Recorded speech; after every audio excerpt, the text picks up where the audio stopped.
এবার সিবিআই এর নামে ভয় দেখিয়ে এক সরকারি কর্মচারীকে প্রতারণা করে টাকা হাতিয়ে নেওয়ার অভিযোগ উঠল প্রতারকদের বিরুদ্ধে।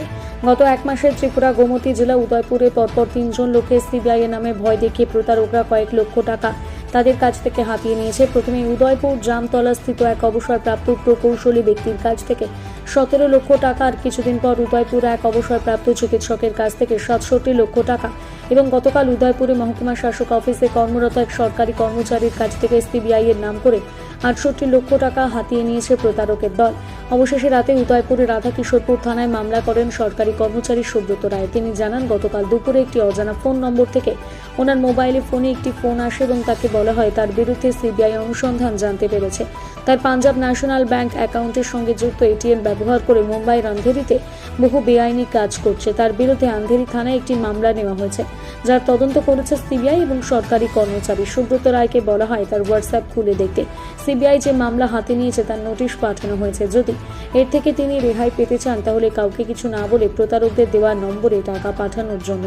এরপর সরকারি কর্মচারী সুব্রত রায় প্রতারক চক্রকে ভয়ে প্রথমে 50,000 টাকা এবং পরবর্তী সময়ে 18,000 টাকা পাঠান। টাকা পাঠানোর পর তিনি বুঝতে পারেন তার বিরুদ্ধে অভিযোগ করা যা সব মিথ্যে। এরপর তিনি ত্রিপুরা সাইবার ক্রাইমে অভিযোগ জানান। পরবর্তী সময় রাতে উদয়পুর রাধাকিশোরপুর থানায় মামলা দায়ের করেন। এই ঘটনাকে ঘিরে বর্তমানে জনমনে আতঙ্ক দেখা দিয়েছে। ব্যাপারে ত্রিপুরা সরকারকে আরও কঠোরভাবে সাইবার ক্রাইমে শক্তিশালী করার জন্য দাবি উঠেছে জনগণের পক্ষ থেকে।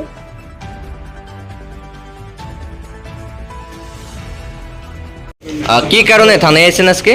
ওই তো আজকে দুপুরবেলা আমার ফোনে একটা আননোন কল আসে। ওটা রিসিভ করার পরে আমাকে বিভিন্নভাবে ওরা ফেক করছে। আমার আধার কার্ড দিয়ে আরেকটা নাম্বার দিয়ে আরেকটা ফোন সিম ইস্যু হয়েছে। ওটা দিয়ে বিভিন্ন ইলিগেল অ্যাক্টিভিটিস হচ্ছে এবং আইএসএ ইউজ করা হচ্ছে।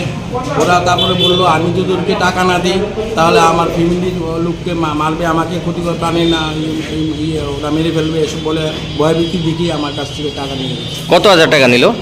68,000। প্রথম নিল 50,000, তারপরে 18,000 টাকা নিল। আমার প্রথম ফোন করে মানে কিভাবে ভয় দেখিয়েছে আপনাকে? ভয় দেখিয়ে প্রথম বললো যে আমার এই নাম্বারটা এখন ব্লক করে দেওয়া হবে, আমার যে ফোন নাম্বারটা। আমি বললাম কেন? তখন বললো আমার আরেকটা সিম আছে যেটা থেকে মুম্বাইয়ে আন্ধেরি পুলিশ স্টেশনে আমার বিরুদ্ধে একটা এফআইআর হয়েছে যে আমি ওই ফোন থেকে বিভিন্ন নাশকতামূলক কার্যকলাপ করা হচ্ছে, এটা বলে শুরু করে দিল। তারপরে ইডি, তারপরে সিবিআই, এসব বিভিন্ন ওর পেপারস দিলে 1 by 1 আমার বিরুদ্ধে বিভিন্ন পেপারস দেখালো, আমাকে সাবমিট করছে হোয়াটসঅ্যাপের মাধ্যমে, ভিডিও কলের মাধ্যমে।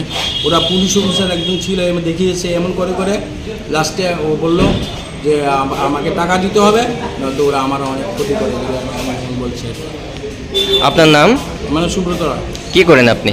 আমি তো গভর্নমেন্ট জব করি, সরকারি চাকরিজীবী। সরকারি চাকরি করি। এখন কি পুলিশের কাছে আপনারা অভিযোগ জানাচ্ছেন? আমি একটা করেছিলাম সাইবার ক্রাইমে, কমপ্লেন করেছিলেন? কমপ্লেন করেছি। আবার টেলিফোন ওরা আমাকে একটা নাম্বার দিয়েছে, বলছে এখান থেকে এই নাম্বারটা দিয়ে ওর কমপ্লেন লস করেছে, ওটা থেকে এখানে আমাকে আবার একটা কমপ্লেন করতে হবে। কি বলবেন আপনি এত টাকার প্রতারণার শিকার, কি বলবেন সাধারণ মানুষকে? সাধারণ মানুষকে বলবো কোনো আননোন নাম্বারই রিসিভ করা উচিত না। যদি এমন কিছু বলে সঙ্গে সঙ্গে পিএসসি এসে যোগাযোগ করা। আমি ওদেরকে বলেছিলাম, ওরা আমাকে আসতে দেয়নি।